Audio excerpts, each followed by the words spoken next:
The final story is called Mr. Skinny, written by the same artists. Mr. Skinny was extraordinarily thin, painfully thin. If you turned sideways, you could hardly see him at all. And what made him even worse that he lived in a place called Fatland.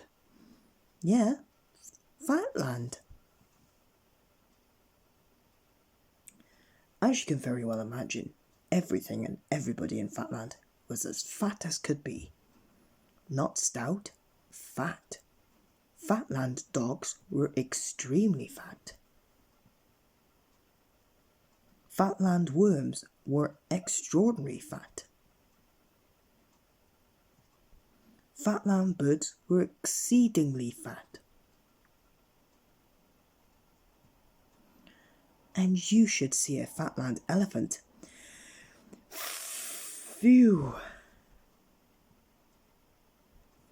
And there in the middle of this fatness lived Mr. Skinny, in the thinnest house you've ever seen. Poor Mr. Skinny, he didn't like being so different from everything and everybody. But there wasn't very much he could do about it. You see, he had hardly any appetite at all, and Mr. Skinny meal was a very meagre affair.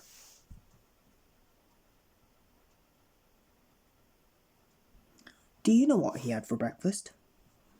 1 cornflake, and for lunch, 1 baked bean, and for tea, nothing, and for supper, the world's smallest sausage.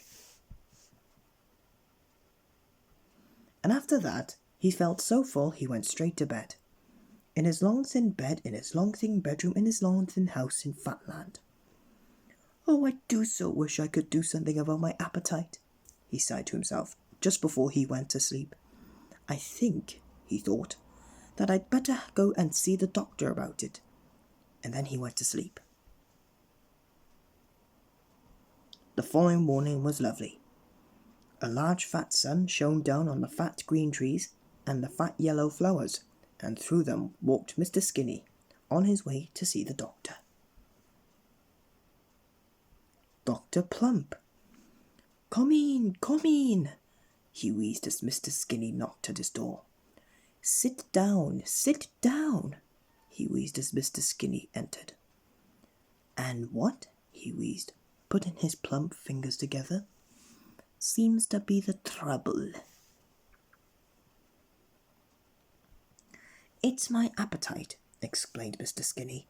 I'd like to be able to eat more so I could put on a little weight.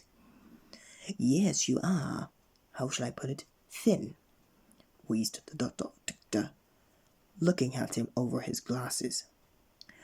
I know, he continued. Let's start that treatment right now. He licked his lips. This very moment, he added.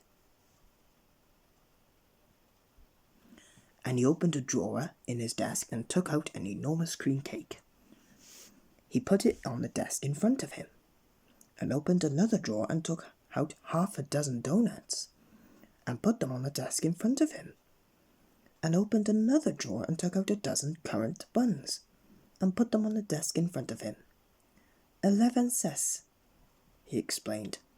But it's only 10 o'clock, said Mr. Skinny. Who's counting? Wheezed Dr. Plump.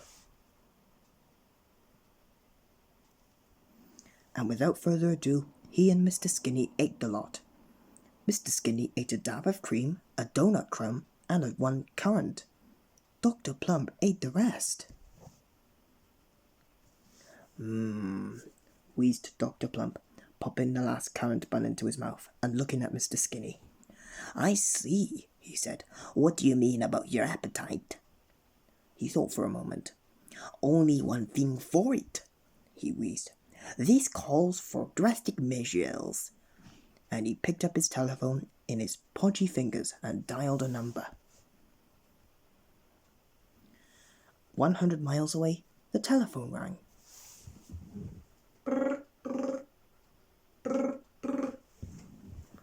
Hello, said a voice.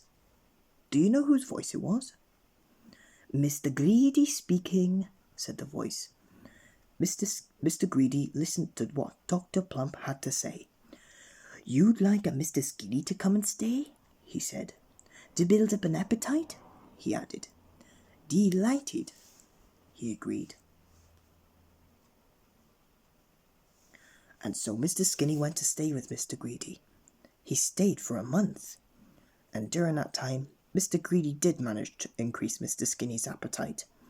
And so at the end of the month, Mr. Skinny returned home, happy, with a tummy. A tummy was something Mr. Skinny had always wanted. "I never knew it had it in me," he chuckled to himself. He was feeling so proud of his tummy, he decided to call in and see Dr. Plump on his way home. "I say," wheezed Dr. Plump, looking at him up and down. "Congratulations! Tell you what," he went on, "this calls for a celebration." And he opened his desk drawer. Here's a surprise at the end.